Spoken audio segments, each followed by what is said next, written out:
Good morning दोस्तों, मैं सुरेंद्र पवार आपका गणेश स्टडी कॉन्सेप्ट चैनल पर स्वागत करता हूं और आज अपना टॉपिक है मौलिक अधिकार।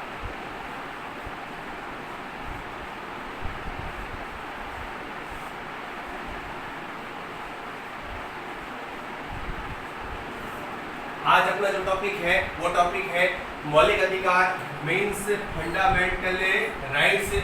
तो दोस्तों आज मौलिक अधिकार के बारे में हम पढ़ेंगे।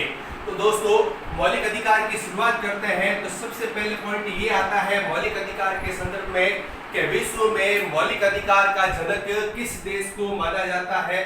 तो दोस्तों यहाँ पर जनक की बात आ रही है, तो विश्व में मौलिक अधिकार का जो जनक है वो ब्रिटेन देश को माना जाता है।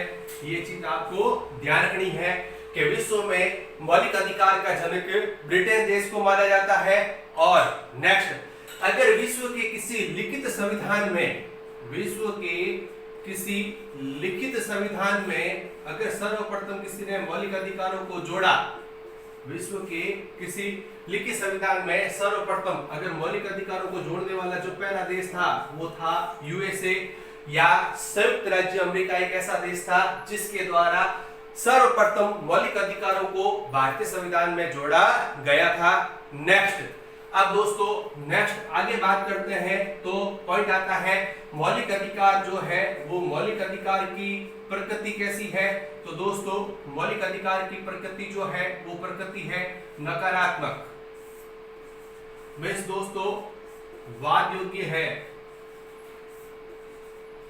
मौलिक अधिकार की जो प्रकृति है वो वाद योग्य है, नकारात्मक है। अब नकारात्मक कैसे कि भारत देश के नागरिकों को जो मौलिक अधिकार प्राप्त है वो मौलिक अधिकार क्या है दोस्तों, वो मौलिक अधिकार देश के नागरिकों के तो पक्ष में है लेकिन सरकार के विपक्ष में है, राज्य के विपक्ष में है। अगर देश के अंदर रहने वाले नागरिकों के मौलिक अधिकारों के अंदर कमी करने की कोशिश की जाती है या उसका हनन करने की कोशिश की जाती है तो नागरिक अपने मौलिक अधिकारों की रक्षा के लिए सर्वोच्च न्यायालय या राज्य उच्च न्यायालय में अपील कर सकता है। इसका मतलब वो राज्य के विरुद्ध जाकर मौलिक अधिकारों की रक्षा के लिए सुप्रीम कोर्ट और हाई कोर्ट में क्या कर सकता, अपनी याचिका दे सकता है। इसीलिए प्रकृति कैसी हो गई, नकारात्मक।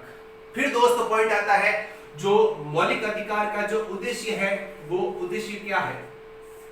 मौलिक अधिकार का जो उद्देश्य है वो उद्देश्य क्या है। तो दोस्तों ध्यान रखना, मौलिक अधिकार का जो उद्देश्य है वो उद्देश्य है देश में राजनीतिक लोकतंत्र की स्थापना करना। देश में राजनीतिक लोकतंत्र की स्थापना करना ये मौलिक अधिकार का उद्देश्य है। और साथ ही साथ दोस्तों ये ध्यान रखना है मौलिक अधिकारों को भारतीय संविधान में शामिल करने के लिए संविधान सभा में कुल 38 दिनों तक विचार विमर्श किया गया था।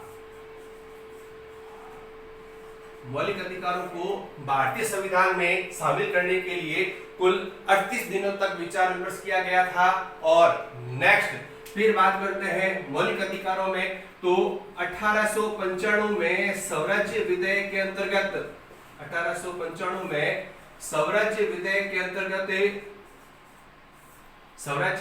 अंतर्गत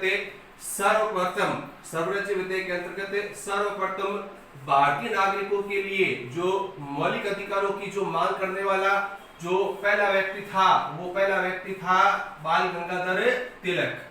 मौलिक अधिकारों की जो मांग करने वाला पहला व्यक्ति था वो था बाल गंगाधर तिलक। आपको ये चीज ध्यान में रखनी है। कौन था? 1895 स्वराज्य विधेयक के अंतर्गत सर्वप्रथम भारतीय नागरिकों के लिए जो मौलिक अधिकारों की मांग करने वाला पहला व्यक्ति था वो था बाल गंगाधर तिलक।